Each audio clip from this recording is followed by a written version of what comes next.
మాజీ ప్రపంచ సుందరి ఐశ్వర్య రాయ్, అభిషేక్ బచ్చన్ గురించి అందరికీ సుపరిచితమే.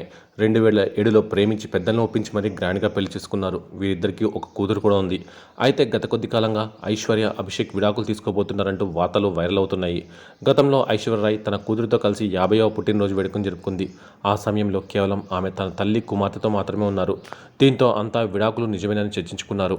అంతేకాకుండా ఎంతో ఇష్టంగా ఇచ్చిన ఐశ్వర్య రింగ్ కూడా అభిషేక్ ధరించలేదు. దీంతో వీరిద్దరూ విడిపోవడం ఖాయమని అందరూ అనుకున్నారు. తాజాగా ఐశ్వర్య రాయ్ తన ఇన్స్టాగ్రామ్ ద్వారా ఓ పోస్ట్ షేర్ చేసింది. అభిషేక్ బచ్చన్ పుట్టినరోజు కావడంతో శుభాకాంక్షలు తెలుపుతూ ఓ స్పెషల్ పోస్ట్ పెట్టింది. ఇదిగో మీకివే నా జన్మదిన శుభాకాంక్షలు. మీరు చాలా సంతోషం, ప్రేమ, ప్రశాంతత, శాంతి, ఆరోగ్యంతో ఉండాలని, ఆ దేవుడు ఆశీర్వాదంతో ఎల్లప్పుడూ మీరు ప్రకాశిస్తూ ఉండాలని కోరుకుంటున్నానంటూ రాసుకొచ్చింది. అలాగే కూతురు, భర్తతో కలిసి ఉన్న ఫోటోలు షేర్ చేసింది.